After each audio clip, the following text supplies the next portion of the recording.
अस्सलामुअलैकुम दोस्तों, कैसे हैं आप सब। मैं आप सबको यूट्यूब चैनल इंग्लिश लिटरेचर पे वेलकम कहती हूँ। हमने कम्युनिकेशन का मतलब पढ़ा। वो क्या बोलता है कि जब एक इंसान अपने व्यूज को, फीलिंग्स को, आइडियाज को दूसरे इंसान तक पहुंचाता है और ये मेक श्योर करता है कि उसको वो बातें समझ में आई हैं, उसे हम कम्युनिकेशन बोलते हैं। अगर बिल्कुल लेमन्स लैंग्वेज में बोलूं तो दो लोगों के बीच में बातचीत होना कम्युनिकेशन कहलाया जाता है। अब फॉर्मल कम्युनिकेशन हो या इनफॉर्मल कम्युनिकेशन हो, दोनों में होगी बातचीत ही।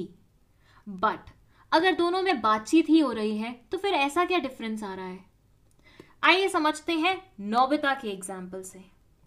इमेजिन करिए ये एक बच्चा है जिसका नाम है नोबिता, और इस नोबिता के पास डोरेमोन नहीं है। सो इसे क्या करना पड़ा? इसे फॉर्मल एजुकेशन के लिए स्कूल ज्वाइन करना पड़ा। अब जब ये नया नया स्कूल ज्वाइन करेगा तो 24/7 चुप तो रहेगा नहीं कि मौन व्रत धारण कर लिया है या साइलेंट मोड पे चला गया है। बात तो करेगा ना ये लोगों के साथ। जब ये बात करेगा ना नए स्कूल में आके, तो इसके बात करने का अंदाज दो अलग अलग किस्म का होगा। कैसे? देखिए, एक ये बात करेगा अपने स्कूल के प्रिंसिपल के साथ, टीचर्स के साथ, हेडमिस्ट्रेस के साथ, मॉनिटर के साथ, और दूसरी ओर ये बात करेगा अपने क्लासमेट्स के साथ। हो सकता है इसमें कोई इसके कॉलोनी फ्रेंड्स भी हो, पुराने दोस्त भी हो, या कोई जानकार भी हो। अब ऑब्वियसली ये दोनों ही ग्रुप से सेम तरीके में तो बात नहीं करेगा ना। भाई देखो, स्कूल के प्रिंसिपल से जब तुम बात करोगे तो तुम किस किस्म की बात करोगे? काम की बात करोगे कि सर मेरे को कौन सी क्लास अलॉट कर रहे हो, मुझे कौन सा सेक्शन दे रहे हो, मैं कब से ज्वाइन कर सकता हूँ। हेडमिस्ट्रेस से बात करोगे तो उनसे सेक्शन नंबर पूछोगे, ये पूछोगे कि कौन सी टीचर क्या पढ़ाते हैं। टीचर से पूछोगे कि कितना सिलेबस हो चुका है। मॉनिटर को बोलोगे कि मेरे को नोट्स दे दो, मेरी हेल्प करवा दो। तो मतलब जितनी भी बातचीत इनसे करेगा नोबिता, वो सब काम से रिलेटेड होंगी, बिना मतलब की नहीं होगी। बट वहीं पे जो ये लोग हैं जिनको ये फ्रेंड्स बोल रहा है या फिर न्यू क्लासमेट्स बोल रहा है, इनसे जब वो बात करेगा तो इनसे वो ऐसे बात करेगा कि कल तुमने वो यूट्यूब चैनल का व्लॉग देखा था, कितना सही था ना, उसमें कितनी मस्ती हुई थी। कल तुमने वो वेब सीरीज का वो वाला एपिसोड निपटाया क्या?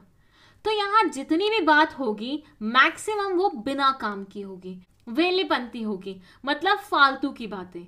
लेकिन ऐसी फालतू की बातें जो आपको एंटरटेन्ड रखे, जो आपको फील कराए कि अभी आप जीवित हैं, रोबोट्स नहीं बने हैं।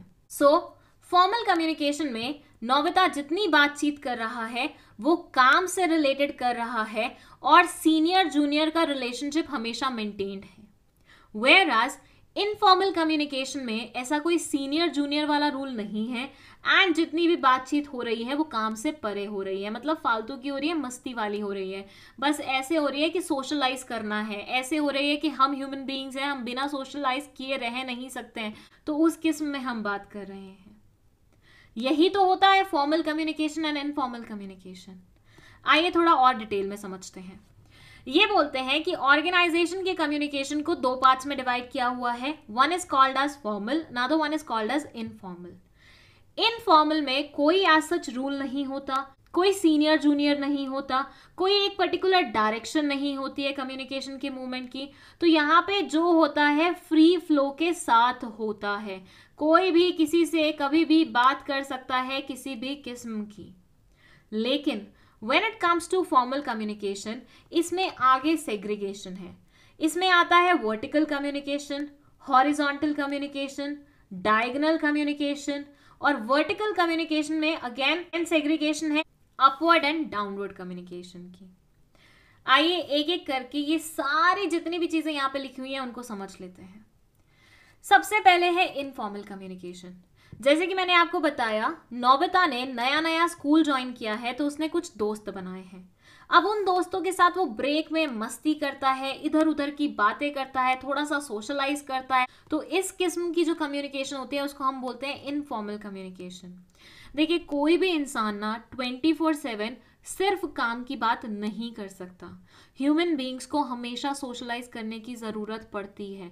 आप खुद ही इमेजिन करके देखो ना, आप किसी क्लास में एंट्री ले रहे हो, वहां पे आपसे सब कोई सिर्फ काम की बात कर रहा है, आपको आफ्टर वाइल कैसे लगेगा?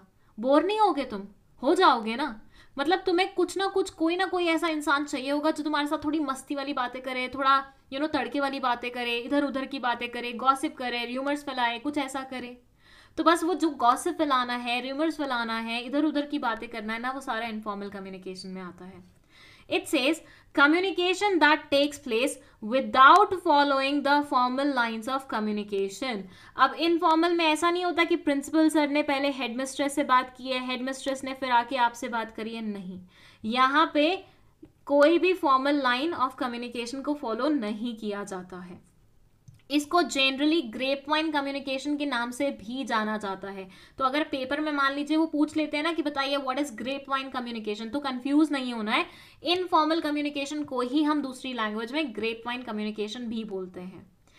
The informal communication arises out of needs of employees to exchange their views which cannot be done through formal channels.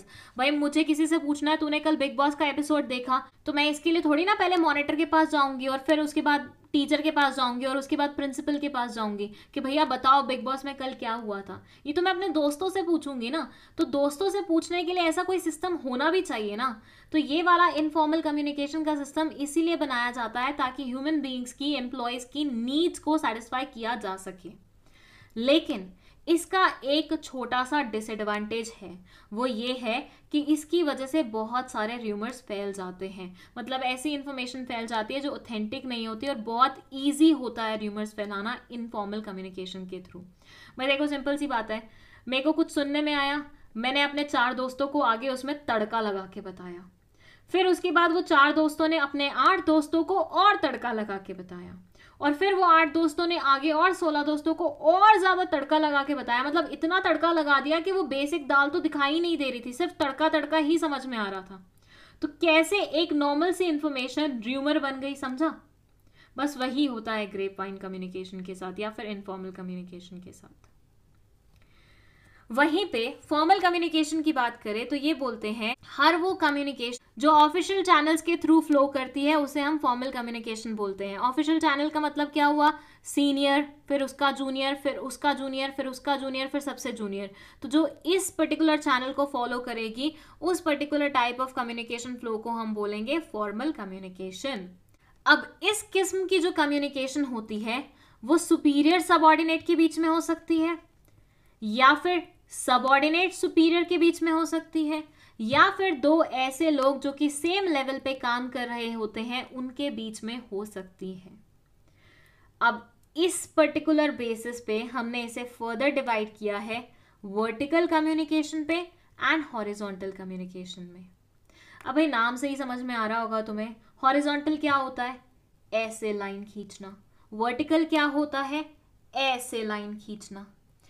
अब हॉरिजॉन्टल में क्या होगा कि 2 लोग जो कि सेम लेवल पे काम कर रहे हैं अगर उनके बीच में बातचीत हो रही है तो उसे हम हॉरिजॉन्टल का नाम दे देंगे। ऐसे मानिए एक डिपार्टमेंट का मैनेजर अगर दूसरे डिपार्टमेंट के मैनेजर से या तीसरे डिपार्टमेंट के मैनेजर से या चौथे डिपार्टमेंट के मैनेजर से बात कर रहा है, तो भैया ये सारे के सारे सेम लेवल पे आते हैं, सेम रैंक पे आते हैं। तो इनके बीच में जो बातचीत होगी वो हॉरिजॉन्टल बातचीत कहलाई जाएगी। वहीं पे अगर एक सुपीरियर और सबऑर्डिनेट के बीच में बातचीत हो रही है तो उसे हम वर्टिकल कम्युनिकेशन का नाम देते हैं। ये हो गया सुपीरियर, सुपीरियर हमेशा ऊपर वाला होता है। ये हो गया सबऑर्डिनेट, और सबऑर्डिनेट हमेशा नीचे वाला होता है। तो इन दोनों के बीच में जो बातचीत हो रही है वो ऊपर और नीचे वाले लोगों के बीच में बातचीत हो रही है। That's why we will call it vertical communication. Vertical communication flows vertically, that means upwards or downwards through formal channels. Vertical वाली हमेशा ऐसे फ्लो करेगी, सबऑर्डिनेट और सुपीरियर्स के बीच में होगी तो हमेशा इस तरह से मूव करेगी। अब कब ये ऊपर की तरफ मूव करेगी और कब ये नीचे की तरफ मूव करेगी, तो उसके लिए सिंपल सा देखो। मान लो अगेन नोबिता वाला एग्जाम्पल, नोबिता अगर स्कूल के प्रिंसिपल से बात कर रहा है, अब प्रिंसिपल किस लेवल पे आता है? बड़े लेवल पे आता है। नोबिता क्या है? स्कूल स्टूडेंट है, तो ये छोटे लेवल पे आएगा। तो इसको हम सबऑर्डिनेट बोल सकते हैं और इसको हम सीनियर बोल सकते हैं, राइट? तो अब अगर मान लो प्रिंसिपल कभी नोबिता तक कोई इंफॉर्मेशन पहुंचाते हैं या उनसे बात करते हैं, तो यहां पे कम्युनिकेशन कैसे फ्लो कर रहा है? ऊपर से नीचे की तरफ आ रहा है, सीनियर से सबऑर्डिनेट की तरफ आ रहा है, तो ये क्या हुआ, डाउनवर्ड्स। वहीं पे अगर नोबिता कभी जाके प्रिंसिपल सर से बात करता है तो यहां पे कम्युनिकेशन कैसे आ रहा है, नीचे से ऊपर की तरफ आ रहा है। तो ऐसी कम्युनिकेशन को हम क्या बोलते हैं, अपवर्ड्स कम्युनिकेशन बोलते हैं।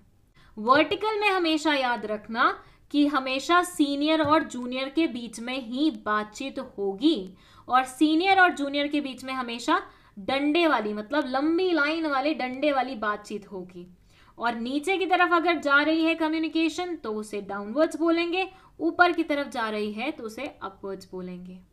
यहाँ एग्जाम्पल भी लिखे हुए हैं। The examples of upward communication are application for grant of leave. अगर मान लीजिए कभी छुट्टी मांगनी होती है तो नीचे से ऊपर की तरफ जाते हैं ना, जैसे अगर मान लीजिए नोबिता को छुट्टी मांगनी होगी प्रिंसिपल सर से, तो कम्युनिकेशन कैसे फ्लो कर रहा है, नोबिता से ऊपर की तरफ जा रहा है, तो ये क्या हो गई, अपवर्ड हो गई। या फिर कोई ग्रांट्स चाहिए, सबमिशन कराना है, कुछ भी ऐसा है। वहीं पे अगर डाउनवर्ड की बात करो तो कोई नोटिस सेंड करना है, प्रिंसिपल सर को नोबिता के पेरेंट्स को इनवाइट करना था स्कूल में, तो अब इसके लिए प्रिंसिपल सर नोबिता तक कोई इन्फॉर्मेशन पहुंचा रहे हैं, तो ये क्या होगी, डाउनवर्ड्स होगी। ठीक है, चलो ये देख लो डायग्राम। अब हम आ जाते हैं हॉरिजॉन्टल पे। हॉरिजॉन्टल में मैंने आपको पहले ही बता दिया कि ये सारे सेम लेवल वाले होते हैं। फॉर एग्जाम्पल 11th-12th क्लास का बिजनेस स्टडीज का टीचर अगर मैथ्स के टीचर से बात कर रहा है, या अकाउंट्स के टीचर से बात कर रहा है, या फिर इकोनॉमिक्स के टीचर से बात कर रहा है, तो ये हॉरिजॉन्टल कम्युनिकेशन कहलाई जाएगी। इसमें कोई सीनियर कोई जूनियर नहीं होगा, सब सेम लेवल वाले होंगे। तो इट सेज हॉरिजॉन्टल और lateral communication takes place between one division and another. एक डिवीजन और दो डिवीजन के बीच में जो बातचीत होती है वो यूजुअली हॉरिजॉन्टल वे में होती है। For example production manager marketing manager से बातचीत कर रहा है तो उसे हम हॉरिजॉन्टल कम्युनिकेशन बोलेंगे। चलिए, अब आई होप आपको फॉर्मल और इनफॉर्मल कम्युनिकेशन तो समझ में आ गया है। Now let's move to its differences. पहला जो डिफरेंस है वो है मीनिंग। इसमें ये बोलते हैं it refers to communication taking place within the official chain of command. मतलब जो ऑफिशियल चैनल के थ्रू बातचीत होती है उसे हम फॉर्मल कम्युनिकेशन बोलते हैं। Whereas informal में they say it refers to communication between individuals and groups which are not officially recognized। आप जिन लोगों से बातचीत करते हो फॉर्मल वाले चैनल को छोड़ के उसे हम इनफॉर्मल कम्युनिकेशन बोलते हैं। रिलेशंस की बात करें तो ये बोलते हैं it establishes relation between the subordinates and superiors and relations are highly impersonal। इस कम्युनिकेशन से सीनियर्स और जूनियर्स के बीच में रिलेशनशिप फॉर्म होता है, लेकिन ऐसा रिलेशनशिप जो कि इम्पर्सनल नेचर का होता है, मतलब कोई भी पर्सनल बातें नहीं हो रही हैं, सिर्फ काम की बात हो रही है। Whereas informal communication personal relationship build करने का काम करता है। आप किसी इंसान से बात करते हो, आपकी दोस्ती गहरी हो जाती है, तो वो क्या हो जाता है, एक पर्सनल रिलेशनशिप बन जाता है, आपका सामने वाला इंसान आपका दोस्त बन जाता है। तो वो तो भैया फॉर्मल कैपेसिटी में नहीं आता ना, वो तो इनफॉर्मल कैपेसिटी में आता है। नेचर की बात करो तो फॉर्मल कम्युनिकेशन बहुत ही रिजिड नेचर का होता है और इसे मॉडिफाई नहीं किया जा सकता। भाई देखो, ऑब्वियसली तुम्हें अगर अपने स्कूल के प्रिंसिपल से बात करनी है तो तुम्हें पहले अपने क्लास के मॉनिटर के पास जाना पड़ेगा, फिर क्लास टीचर के पास जाओगे, क्लास टीचर आगे जाएगी हेड मिस्ट्रेस के पास, देन हम प्रिंसिपल तक पहुंच पाएंगे। तो रिजिडनेस बहुत रहती है कि ऐसा नहीं है कि अपने मन मतलब के अकॉर्डिंग तुमने मॉडिफाई कर लिया। लेकिन इनफॉर्मल में बहुत फ्लेक्सिबिलिटी रहती है क्योंकि ये रिलेशनशिप इंडिविजुअल्स के बीच में बना होता है, तो भैया ऑब्वियसली फिर आप उसको अपने अकॉर्डिंग मोल्ड कर सकते हो जैसे आपको ठीक लगे। चैनल की बात करो तो ये बोलते हैं पहले से फॉर्मल चैनल एस्टेब्लिश्ड होता है। जैसे कि मैंने आपको बताया प्रिंस तक पहुंचना है तो पहले आपको हेड मिस्ट्रेस से मिलना पड़ेगा, लेकिन उससे पहले आपको क्लास टीचर से मिलना पड़ेगा और उससे पहले आपको मॉनिटर से मिलना पड़ेगा। तो ऐसा फॉर्मल एक चेन ऑलरेडी बना होता है, वेयरएज यहाँ पे ऐसा कुछ नहीं है। एक्सप्रेशन की बात करो तो यहाँ पे मैक्सिमम चीज़ें रिटन फॉर्म में होती हैं। जो भी अगर मान लीजिए तुम्हें नोटिस भिजवाना है घर पे या फिर अपने पेरेंट्स को बुलवाना है तो ये रिटन फॉर्म में तुम्हें स्कूल से मिलता है कि भैया तुम्हारे पेरेंट्स को इनवाइट किया जा रहा है कि आओ मिलो हमसे।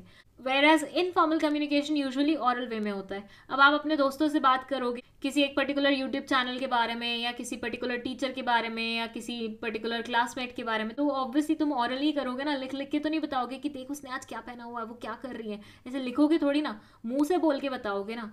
तो यहाँ पे मैक्सिमम कम्युनिकेशन जो होता है वो ऑरल वे में होता है, वेयरएज यहाँ पे ज़्यादातर रिटन फॉर्म में होता है, ताकि हर चीज़ का प्रूफ रखा जा सके और बाद में कोई भी पलट ना पाए। नीड की बात करो तो ये ऑर्गेनाइजेशन की नीड्स के लिए बनता है, मतलब ऑर्गेनाइजेशन के सारे काम टाइमली पूरे हो जाएं, उसके लिए फॉर्मल कम्युनिकेशन बनाया जाता है। Whereas informal communication individual की नीड्स के लिए बनाया जाता है, क्योंकि मैंने आपको क्या बताया कि हम ह्यूमन बींग्स सोशल एनिमल्स होते हैं, हम चुपचाप नहीं रह सकते, हमें हर ऑर्गेनाइजेशन में जाके कुछ ना कुछ ऐसा चाहिए होता है या कोई ना कोई ऐसा चाहिए होता है जिसके साथ हम अपना दिल का हाल बांट सके। तो इंडिविजुअल की नीड्स को सर्व करने के लिए इनफॉर्मल कम्युनिकेशन आता है। स्पीड की बात करो तो ये बोलते हैं फॉर्मल कम्युनिकेशन में बात पहुंचने में टाइम लग सकता है। जैसे आपको कोई प्रॉब्लम थी, आपने क्लास के मॉनिटर को बताया, फिर वो 2 दिन बाद जाके अपने टीचर को बताया, फिर वो 2 दिन बाद जाके अपनी हेडमिस्ट्रेस को बताएगी, फिर वो जाएगी बात 2 दिन बाद किसके पास, प्रिंसिपल के पास। तो बहुत ही स्लो पेस होता है कम्युनिकेशन का। वेयर एज अगर आपको किसी से भी बात करनी है इनफॉर्मल वे में तो आपको डायरेक्टली उसकी सीट पे जाना है और उससे बातचीत करनी है, दैट्स इट। तो बहुत ही जल्दी इंफॉर्मेशन फैल जाती है, फटाफट पहुंच जाती है सामने वाले इंसान तक। फिक्सेशन ऑफ रिस्पॉन्सिबिलिटी, मतलब क्या आप सोर्स का पता लगा सकते हो कि कोई बात कहाँ से आई। तो ये बोलते हैं कि फॉर्मल में यस आप सोर्स का पता लगा सकते हो कि भैया कोई भी बात की शुरुआत कहाँ से हुई है, लेकिन when it comes to informal communication आप नहीं पता लगा सकते हो, क्योंकि भैया हो सकता है मैं किसी को कोई बात बता रही हूँ लेकिन मैं बोलूँ कि यार किसी को आगे बताना मत क्योंकि मुझे भी किसी ने बताई है, किसने बताई है नहीं पता, और माइट भी हो सकता है उसे भी किसी ने बताई हो, फिर उसे भी किसी ने बताई हो, तो वो बात एक्चुअली आई कहाँ से है ना, वो किसी को नहीं पता रहता। तो यहाँ पे रिस्पॉन्सिबिलिटी फिक्स करना बहुत ज़्यादा मुश्किल होता है। रिकॉर्ड मेंटेन करने की बात करें तो यहाँ पे बोलते हैं फॉर्मल कम्युनिकेशन के ज़्यादातर रिकॉर्ड्स मेंटेन किए जाते हैं, जबकि इनफॉर्मल के रिकॉर्ड्स कोई मेंटेन नहीं करता है। ऑब्वियसली क्यों करेगा, कोई भी सीरियल में क्या चल रहा है, कोई क्या कर रहा है, किसी ने क्या पहना हुआ है, कोई क्या खा रहा है, किसी को बोलने का तरीका कैसे है, कोई क्या पहन के आया हुआ है आज, इन सारी चीज़ों की कौन ही रिकॉर्डिंग करके चलेगा, सिंपल सी बात। सो ये थे कुछ डिफरेंसेस फॉर्मल और इनफॉर्मल